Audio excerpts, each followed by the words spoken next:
বাংলাদেশের মৌলবাদী শক্তি যে কথা বলছে সেই কথা মমতা ব্যানার্জির মুখ থেকে বেরোচ্ছে। মমতা ব্যানার্জি নিজে মৌলবাদের সমর্থক, তার কল্যাণে 1 কোটি রোহিঙ্গা মুসলমান ভারতবর্ষে ঢুকেছে, তার কল্যাণে কলকাতা ইসলামাবাদ হতে আর বেশিক্ষণ বাকি নেই। মমতার কল্যাণে 72টা জায়গায় কয়েকশো কিলোমিটার বিএসএফ বেড়া দিতে পারছে না। ওখানকার হুজুর মৌলানা র্যাডিক্যাল ফোর্সের যে ভাষা, মমতা ব্যানার্জির সেই ভাষা, একই ভাষা। মমতা ব্যানার্জির ক্ষমতা থাকলে একটা ভিডিও ফেক প্রমাণ করে আপনি দেখান। আপনি নিজেই ফেক। আপনি যখন শুরু করেছিলেন ডক্টরেট দিয়ে, তখন জ্যোতিবাবু চ্যালেঞ্জ করেছিলেন যে এই জর্জিয়া ইউনিভার্সিটি নেই, টেলিগ্রাফে নিউজ হয়েছিল। আপনি তারপর থেকে ডক্টরেট লিখেন না। যিনি নিজেই ভুয়া, তার মুখ থেকে এই ধরনের ফেক ভুয়া এসব বেরোবে, এটা স্বাভাবিক। সিএম করার জন্য এক বাচ্চা নাবালিকা, সে এ রাজ্যে পালিয়ে এসেছে, ওপার বাংলায় ইসকন করতেন, তার বাবা মা ইসকন করতো, সেই কারণের জন্য। এর উত্তর রাধারমন দাস দেবে। সিএম বলছেন, রাধারমন দাসকে জিজ্ঞেস করুন।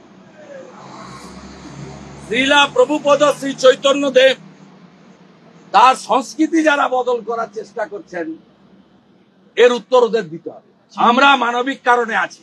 পৃথিবীর হিন্দু এক হও। সরসংঘ চালক বিজয়া দশমীর সভা থেকে নাগপুরে বলেছেন, গোটা পৃথিবীর হিন্দুদের, বাংলাদেশের পীড়িত হিন্দুদের পাশে থাকান। কে ইসকন, কে রামকৃষ্ণ মিশন, কে মতুয়া, কে লোকনাথ বাবার ব্রহ্মচারী, কে ঠাকুর অনুকূল চন্দ্র, কে ভারত সেবাশ্রম, আমরা সেগুলো দেখব না। কেউ ত্রিপুরা, কেউ মারমা, কেউ চাকমা দেখব না।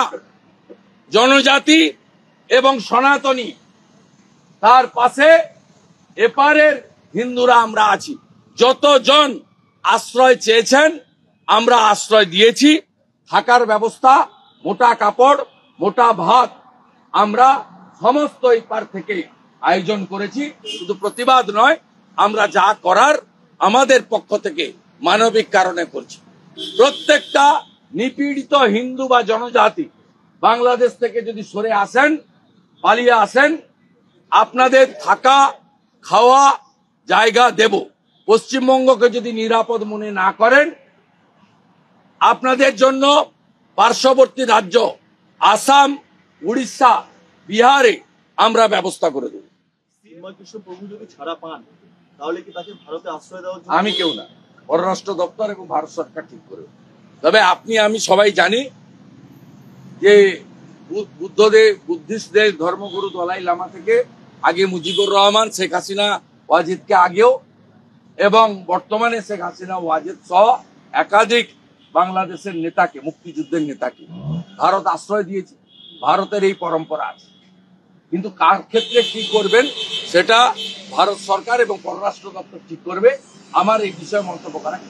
জয় বাংলা স্লোগান তো কার্যত ব্যান করে দেওয়ার একটা পরিকল্পনা চলছে বাংলাদেশে, কিন্তু এই মুহূর্তে দাঁড়িয়ে বাংলাদেশে বিচার ব্যবস্থা, পুলিশ, আর্মি, কেয়ারটেকার গভর্নমেন্ট সব জঙ্গিদের হাতে চলে গেছে।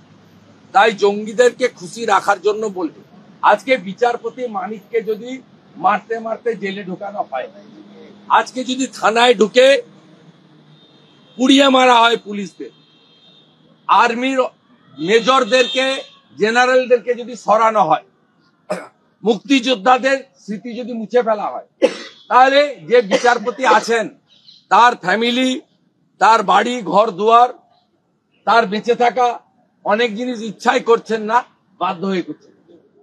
আমাদের ভিডিও ভালো লাগলে লাইক এবং শেয়ার করুন। কমেন্ট সেকশনে গিয়ে জানান আপনাদের মতামত। আরও ভিডিও পেতে আমাদের চ্যানেল সাবস্ক্রাইব করুন এবং প্রতি মুহূর্তে খবরের আপডেট পেতে প্রেস করুন বেল আইকন।